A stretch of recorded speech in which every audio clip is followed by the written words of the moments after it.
Bila kupoteza wakati, Mweshi, ukiangalia kufikia sasa tunaingia mwaka wa 4, tuko karibu kumaliza hatamu ya kwanza ya Kenya Kwanza. Are we heading in the right direction? Kwanza, are there loopholes that we need to fix? Loopholes sio chache, ni kubwa. Sisi tunapofanya ushirikishi wa wananchi Kenya nzima, swala la kwanza tunauliza ni kwamba nchi inaelekea direction gani? Na 73% ya wananchi wa Kenya wanasema kwamba nchi inaelekea the wrong direction. Right. 73%. Swali tunalowauliza ni nani ambaye ako responsible ya nchi kwenda mrama?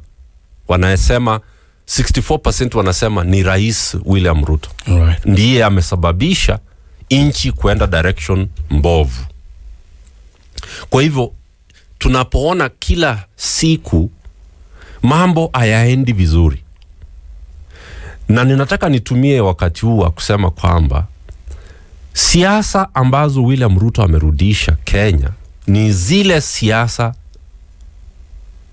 zilikuwa zinafanywa wakati wa siku ngumu, dark days za taifa la Kenya, ambapo unawacha elimu inazorota kabisa, alafu wewe unakuwa ndio provider wa solution, lakini unasahau kwamba ni wewe ulikuwa responsible wa mambo katika mambo ya elimu kwenda mrama. Yeah. Alafu unasimama kwenye podium unasema kwamba kuanzia next week tunataka watoto waende shule kama wako na karo ama hawana, kama wako na uniform ama hawana, kama wako na blanketi ama hawana.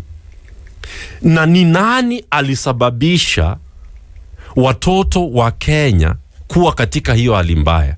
Alafu sasa unasema kwamba wewe ndio una provide solution. Afya inazorota, alafu unasema kwamba wewe ndio una provide solution. Lakini ni nani aliyezorotesha sekta ya afya? Unasema kwamba usalama umezorota. Sasa nimetaka kutoa suluhu katika shida hizo za usalama. Yeah. Nani aliyesababisha hali kufika hapo? Uchumi umezorota. Unasema kwamba wewe ndio unataka kutoa solution. Nani aliyesababisha problem hiyo ambayo unataka kuleta suluhu? Ni wewe. Kwa hivyo hizi siasa sisi tumezijua, lakini vijana wengi ambao ni voters hawajui sarakasi ambayo inaendelea sasa hivi. Unaona pesa zenu ambazo World Bank imetoa zinakuwa packaged kama gift kutoka kwa Rais William Ruto, lakini ni pesa za mkopo ambazo Kenya imepewa na ambazo ni hawa vijana watazilipa, watarudisha World Bank. Alafu wanaambiwa kwamba Rais William Ruto sasa ndiye anayeleta suluhisho kwa umaskini wa vijana.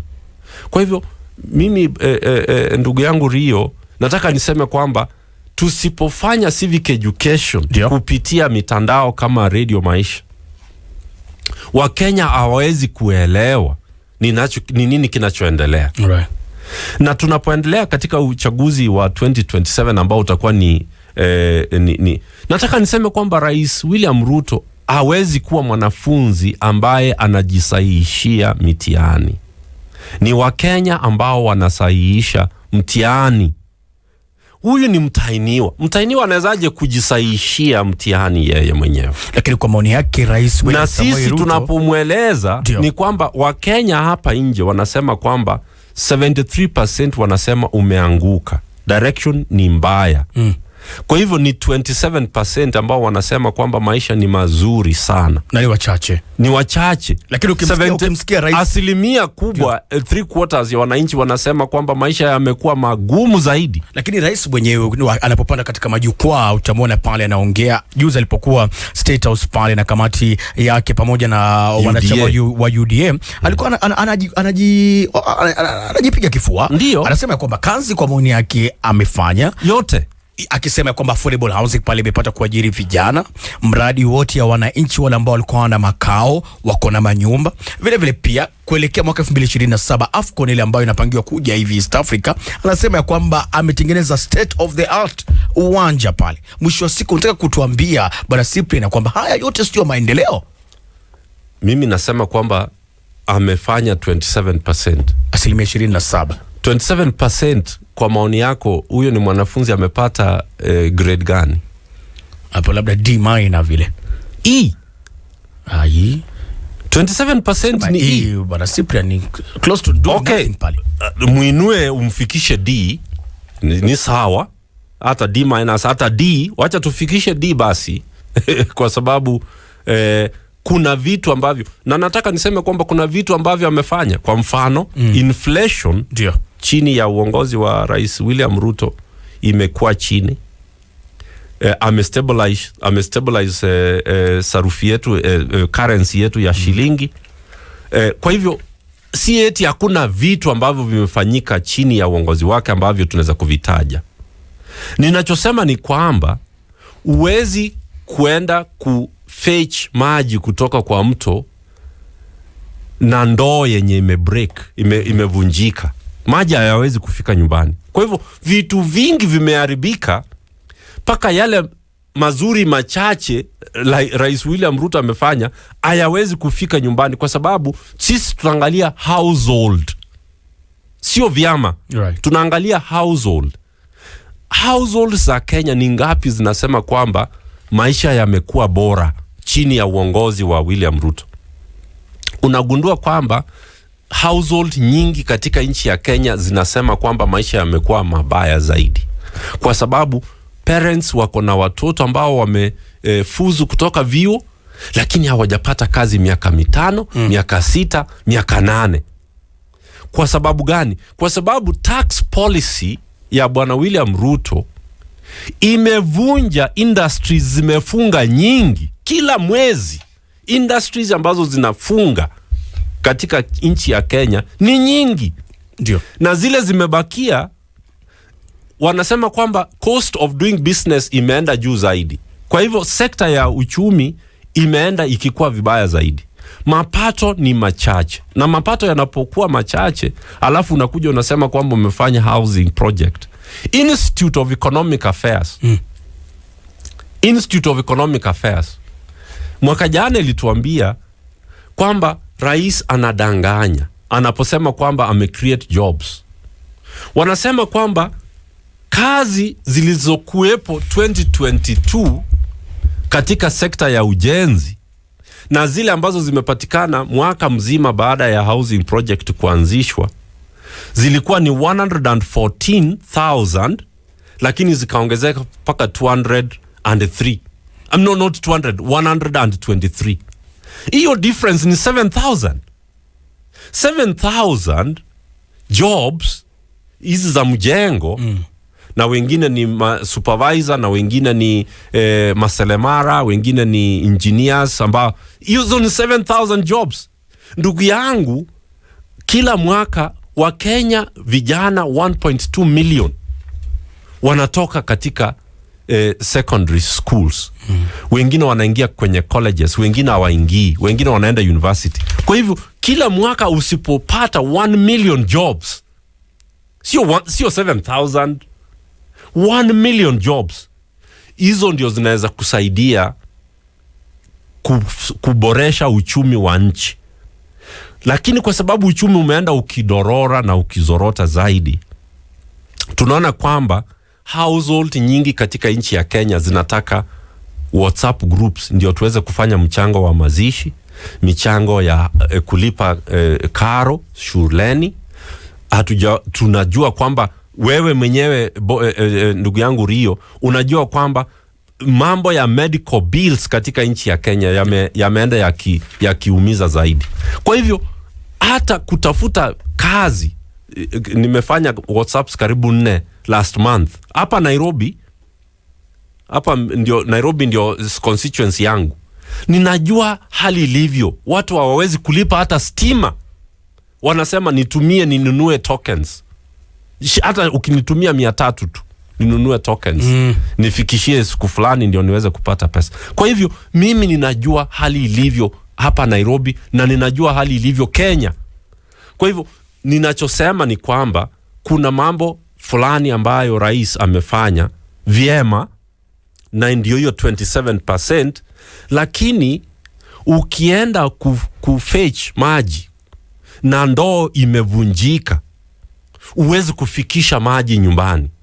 Kwa hivyo mambo ambayo yameenda mrama ni mengi, na machache mazuri yanapomezwa ni kama kuleta maji machafu alafu mwage lita moja ya maji mazuri. Maji hayo hayatakuwa mazuri.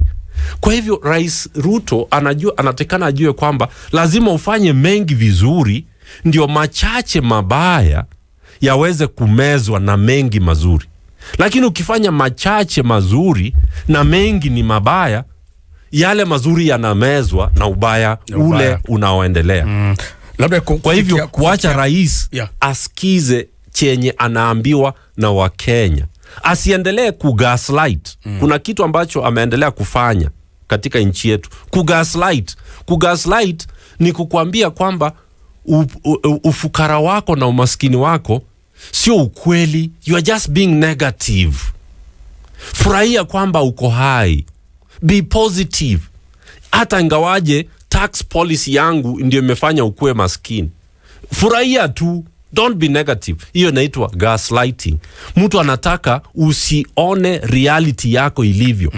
Kwa hivyo rais, feedback ni feedback. Talking about feedback, talking about solution. Kufikia sasa umetaja swala moja ambalo ndio limekuwa ni donda sugu kuanzia independence hadi sasa, swala lote la unemployment, na tumeona kwamba rais amelichukulia hili jambo kwa mifumo tofauti. Kwa maoni yake atasema ya kwamba tumekuja na ujenzi pale, anagusia employment pale, anasema ni vijana wamepata kazi. Tumeangalia saa hii amekuwa na program kadha wa kadha za hizi kama ni nyota pale, empowerment. Mwisho wa siku Wakenya wana maswali mawili.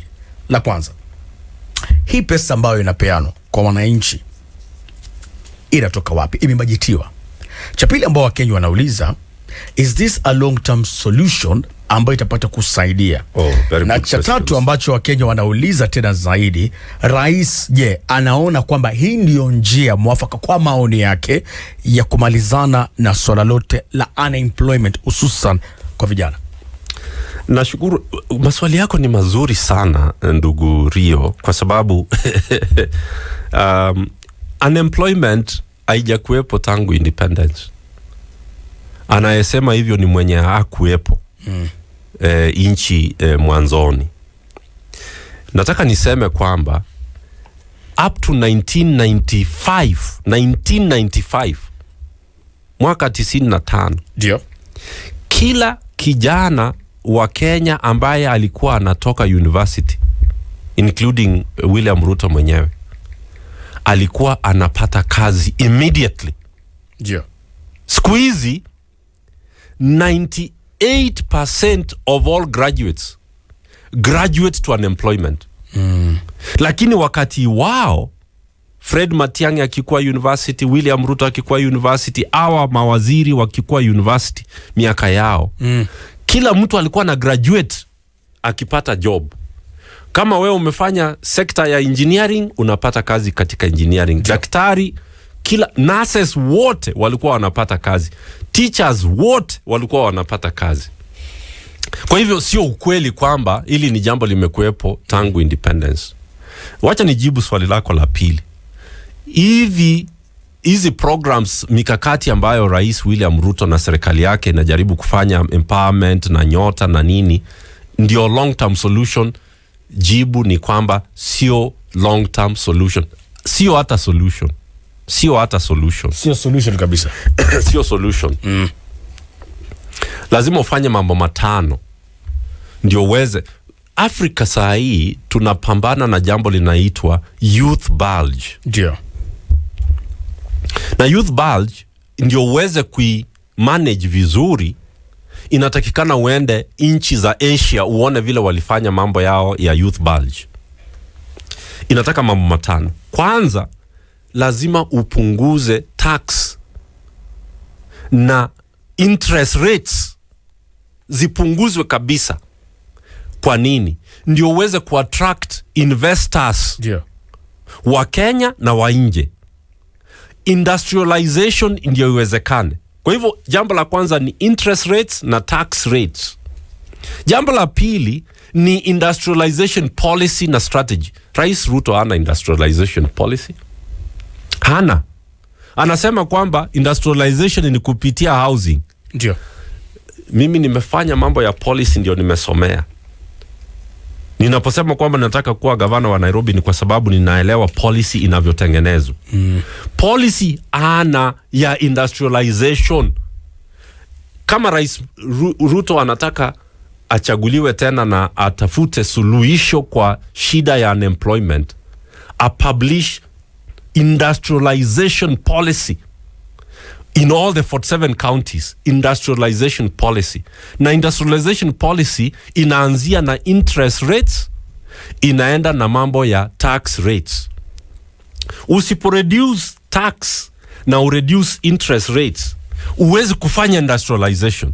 Kwa hivyo industrialization policy. Jambo la tatu ni kwamba lazima ufanye agricultural policy ambayo ina avail chakula kwa wengi wa Kenya. Rais William Ruto ni mtu wa kuongea sana, kwamba fertilizer ndio itafanya agriculture ifufuke. Agriculture, fertilizer ni 6% ya agriculture. Jambo kubwa ni kuhakikisha kwamba Kenya haifanyi importation ya vitu ambazo inaweza kuzalisha. Hivyo ndio agriculture inafufuliwa.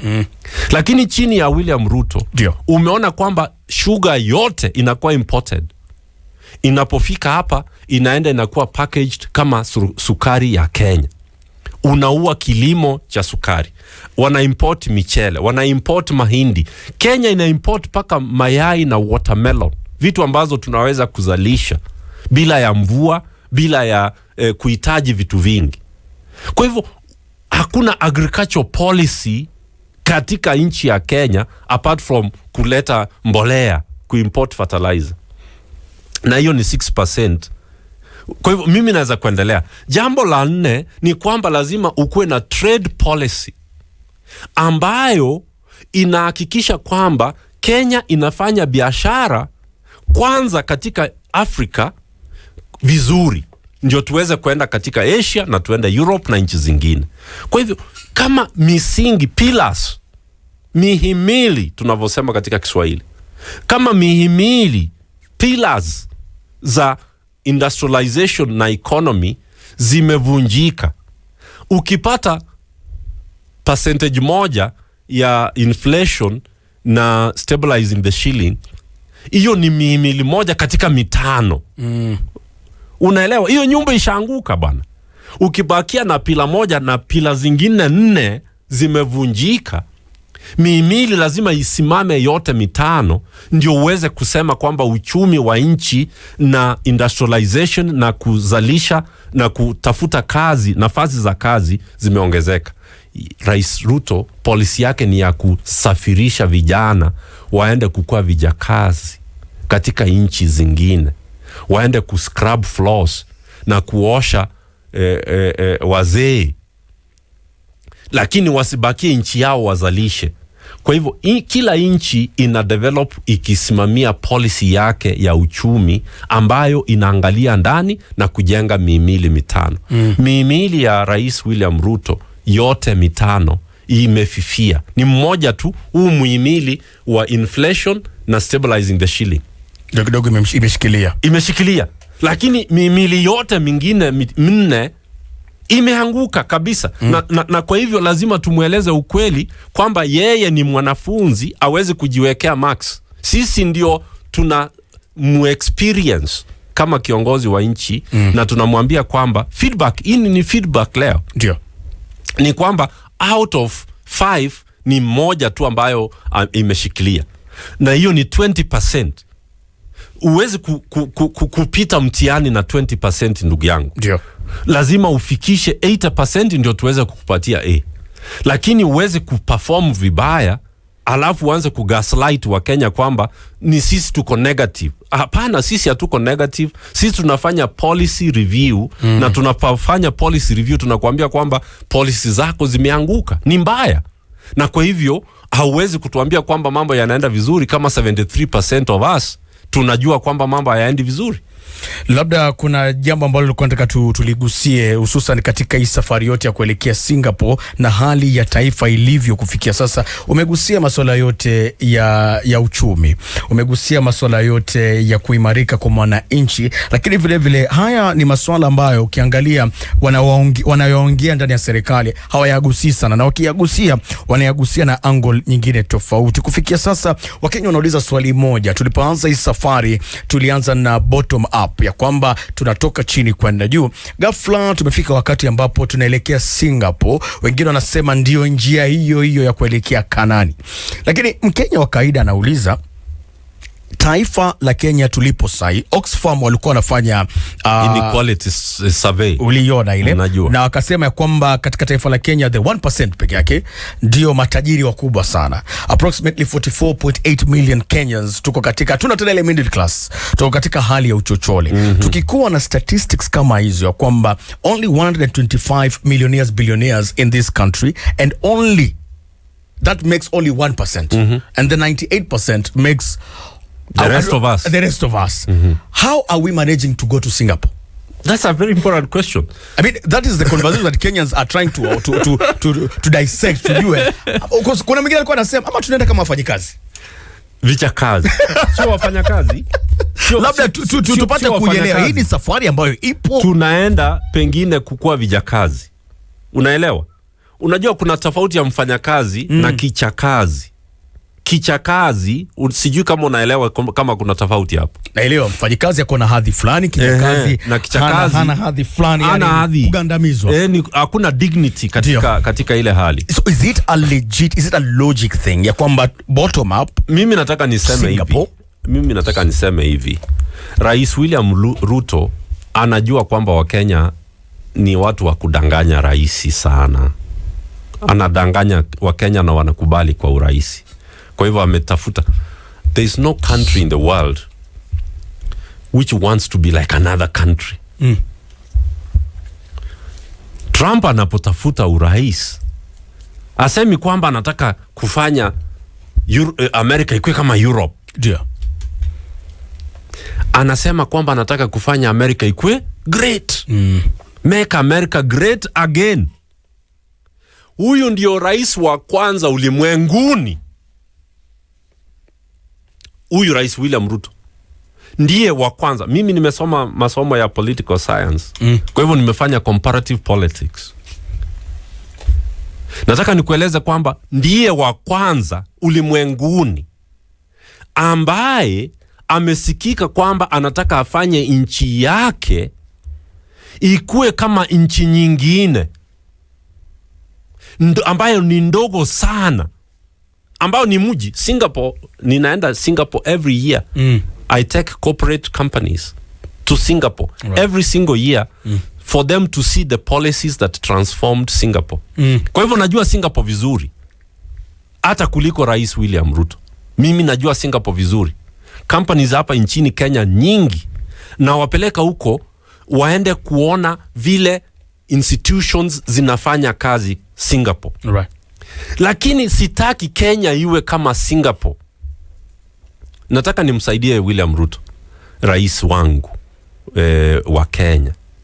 Nimwambie kwamba sisi wa Kenya tunataka Kenya iwe Kenya bora tuitakayo. Ndio tulitengeneza KBT, Kenya bora tuitakayo. Kenya bora, nataka nimweleze, sijui kama atapata hii clip, nataka aipate. Wakenya hawataki kwenda Singapore. Wanataka wakue Kenya bora tuitakayo. Na iko wapi? Iko katika stanza ya kwanza ya National Anthem. Iko hapo tu. Na iko na mambo 6 katika National Anthem, stanza ya kwanza. Hiyo ndio Kenya bora tunayoitaka. Haki iwe mlinzi na ngao, number 1. Ndio. Undugu, hivyo ndio inasema. Na tukae na undugu, solidarity, na amani, na uhuru, raha, na prosperity, ustawi. Vitu 6. Nataka nianzie namba 5. Kwa sababu watu wengi hawaelewi raha tunayosema ni gani katika national anthem ya taifa. Katika Biblia kitabu cha Nehemia anatuambia katika Nehemia 8 kwamba the joy of the Lord is our strength. Kama watu hawana the joy of the Lord, hawawezi kukuwa na strength ya kufanya haya mambo mengine matano. Sijui Rio kama unanielewa. Nataka nieleze kwa language ambayo inaeleweka na Wakenya wote. Hiyo ndio Kenya tunayoitafuta. Kenya bora tuitakayo. Sisi hatutaki kwenda Singapore. Singapore hawana athletes, hawana wachezaji wazuri wa volleyball, hawana athletes kama wa Kenya, hawana ocean, wako na ocean lakini hawana Mount Kenya, hawana Lake Victoria, hawana Lake Turkana. Sisi ndio nchi ambayo Mungu alitupa, ambayo ni bora kuliko nchi zote ulimwenguni. Nani ajui haya? Kwamba Turkana ndio humanity ilianzia. Rift Valley ndio mzalishaji, ndio uhai ulianzia Rift Valley. Kenya ndio iko na the best wildlife real estate in the world my brother. So tuko na capacity ya kuwa zaidi ya Singapore. Mimi nataka kuwa gavana wa Nairobi kwa sababu Nairobi ndio mji peke yake ulimwenguni ambao uko na wildlife national park. Ndio. Sitaki kwenda Singapore. Nataka Nairobi bora tuitakayo. Nataka Kenya bora tuitakayo. Kwa sababu hii ndio Mungu alitupa. Mimi sijawahi kuona kiongozi wa nchi ambaye anataka nchi yake ambayo ndio the best in the world ikue kama kainchi kadogo. Miserable country Singapore. Watu ambao wanatawalwa na hata hawana sauti, kwa sababu kiongozi wao ambaye anaitwa Lee Kuan Yew alitengeneza Singapore kwa mihimili mitatu: MPH, meritocracy, pragmatism, honesty. Hayo ndio mambo matatu ambayo Lee Kuan Yew alijengea Singapore. Mimi sitaki kwenda Singapore, sitaki kuwa kama Singapore. Singapore ni kainchi kadogo chenye akana watu wenye talent. Chenye kimefanya Singapore ni mihimili mitatu: meritocracy ambayo William Ruto ajui. Unaona mawaziri wa William Ruto. Jambo la pili pragmatism, jambo la tatu honesty. Hapa ni corruption tu. Kwa hivyo William Ruto wacha alete Singapore hapa, sio apeleke Kenya Singapore. Aangalie vitu vitatu ambavyo anaweza kuleta kutoka Singapore. Kwa sababu vingine vyote sisi tuko katika hali nzuri zaidi kuliko Singapore. Singapore iko na milioni 5 ya watu. Umetaja jambo ambalo kidogo la upingamizi kidogo. Umetaja kuhusu mawaziri wa Ruto. Hivi hawa mawaziri wa Ruto wako na shida gani ambayo inakuwa ni ngumu kufika kule Singapore? Labda kuna hoja ambazo labda. Ndugu yangu, nataka kwanza tukosoe William Ruto. Ndio. Kwamba tupate kujua shida iko wapi, ndio safari aspiration yetu sio ya kuwa kama Singapore. Ndio. Hapana. Kenya nimesema kwamba ndio nchi bora zaidi ulimwenguni. Ni viongozi wameivunja, wameiharibu. We only have one problem: leadership. Everything else about Kenya is the best. We have the best athletes in the world. We have the best professionals ulimwenguni. Mimi nakwambia kwamba wa Kenya wakiwa katika class kule MIT, Massachusetts Institute of Technology, ama Yale, ama Harvard, ama Oxford, pali David India alisomea. The Kenyan students are the best.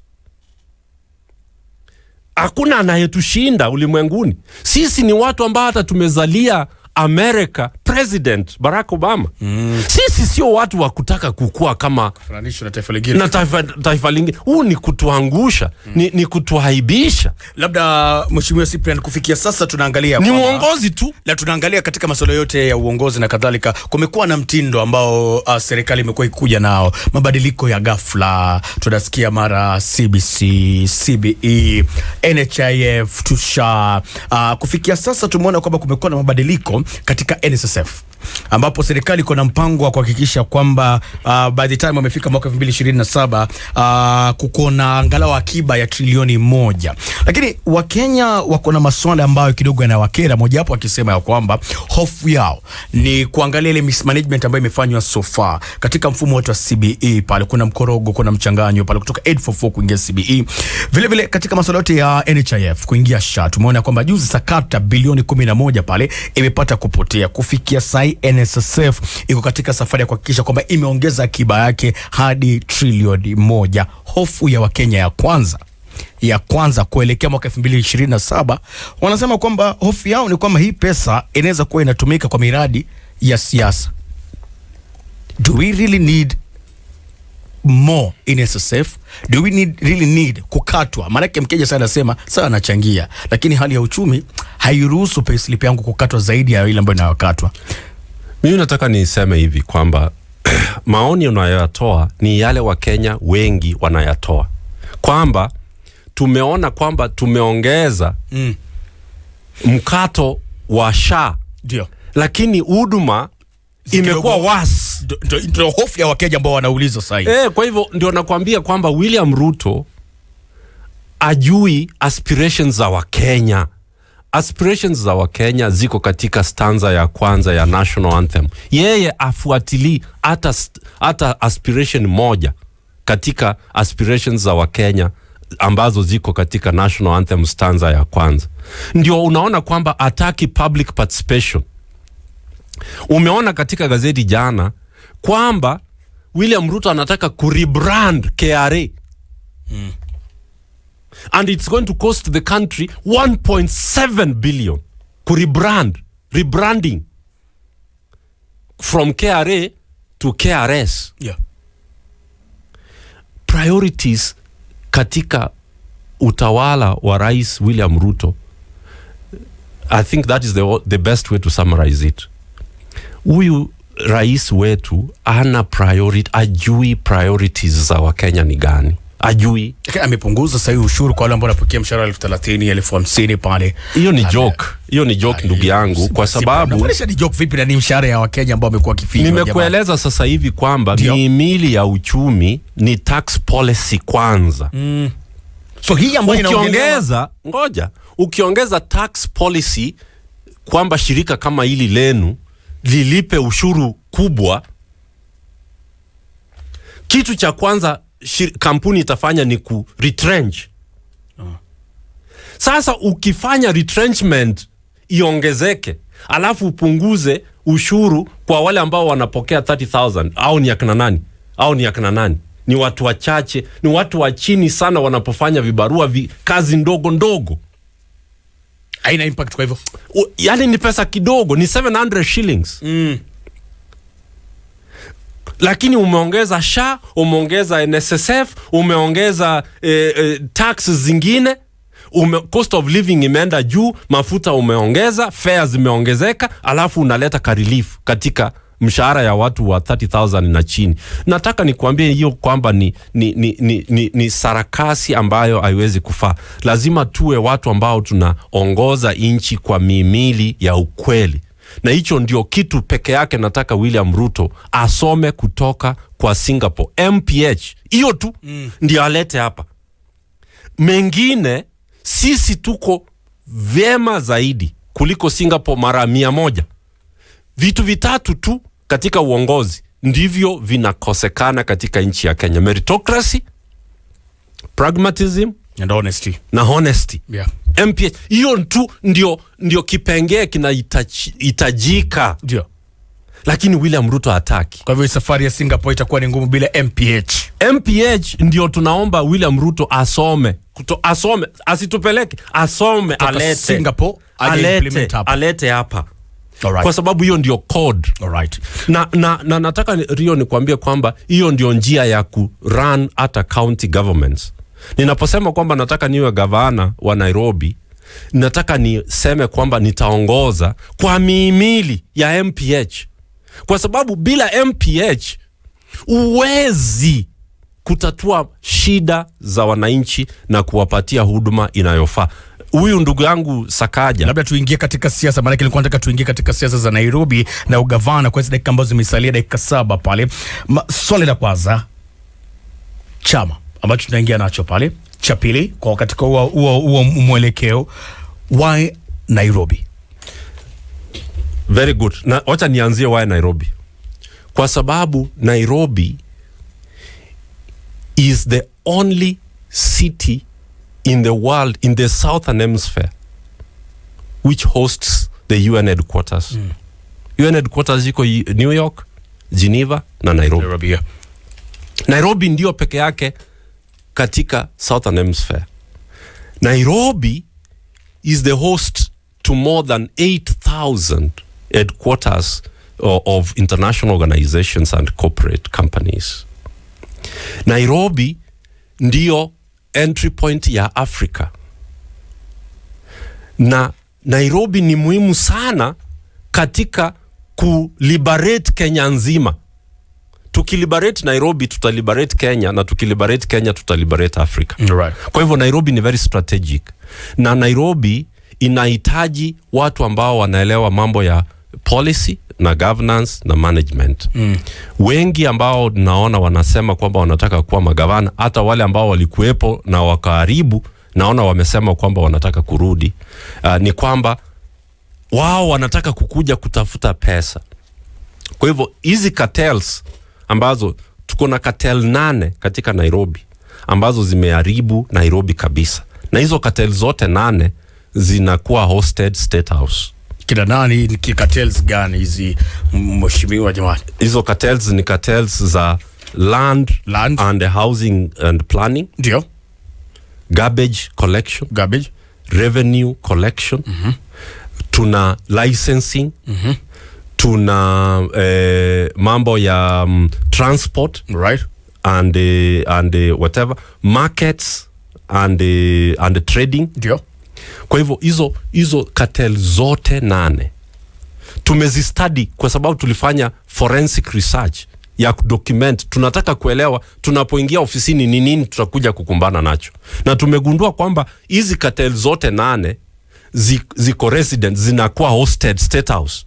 Ndio Nairobi iwe kitega uchumi, yani ni mahali pa kuokota pesa nyingi. Kwa hivyo unaona katika own source revenue OSR, Nairobi inaokota 21 billion. Lakini capacity ya Nairobi ni 68 billion. Hizi pesa zingine 40 billion zinaenda wapi? Zinaenda katika mifuko ya MCS, mifuko ya county officers, mifuko ya wanasiasa. Mtu anapatiwa kandarasi ya kuokota takataka, analipwa 200 million shillings a month, lakini haokoti takataka. Kwa hivyo Nairobi imefanywa kama mahali pa watu kujitajirisha. Lakini suluhisho sio kupata gavana mpya tu. Lazima gavana mpya aingie na system mpya. Hiyo system mpya ni ile Kibwana alitufundisha Makueni. Ukiingia kama gavana na una system ya wananchi, utakuwa impeached. Right. Kwa hivyo lazima tuingie na system ya 85 ward councils za wananchi. Na chini ya ward councils tutakuwa na residents associations ambao wanakaa kila miezi mitatu. Ukikuwa ni Kayole katika ward yenu mnakaa, alafu kila miezi mitatu mnakagua kazi zote ambazo zilikuwa zifanyike: barabara, maji, takataka, usafi, usalama, mambo yote 10 lazima muyaangalie. Ni wananchi wenyewe. Ndio MCS wakitaka kuimpeach gavana kwa sababu awapi hongo, wananchi wenyewe wanachukua hatua ya kunyamazisha MCS, kwa sababu MCS wamekuwa ndio shida kubwa katika Nairobi. How are you planning to deal with those MCS? MCS utadeal na wao vile Kibwana alideal na wao kwa kutengeneza ward councils za wananchi. kwamba wananchi ndio wanaotoa, wananchi ndio wanatathmini, wana-examine performance ya MCAs na ya gavana. Right. Unaelewa? Ndio tuweze kuwa na system ambapo kwamba wananchi wa Nairobi ndio wenye Nairobi. Lakini sasa hivi wa Nairobi sio wenye Nairobi. Labda cartels ndio wenye Nairobi. Naona muda unakimbia pale, labda hujatuambia chama ni kipi, labda tunapoelekea debate. Sasa hivi tuko katika phase, tuko katika phase ndio ya kuhamazisha wananchi na kuorganize 85 ward councils. That's the work we are doing right now. Right. The political party issue will come up later. But right now we are working with all political parties. Our friends are from all the political parties, so that we can establish the 85 ward structures na 17 constituent structures. Tukimaliza hiyo kazi, tutachagua chama na tutaingia katika chama ambacho kitatengeneza serikali. Alright, anasema nisimuite bosi, nimuite mimi ni mtumishi. Mtumishi. Asante, nashukuru.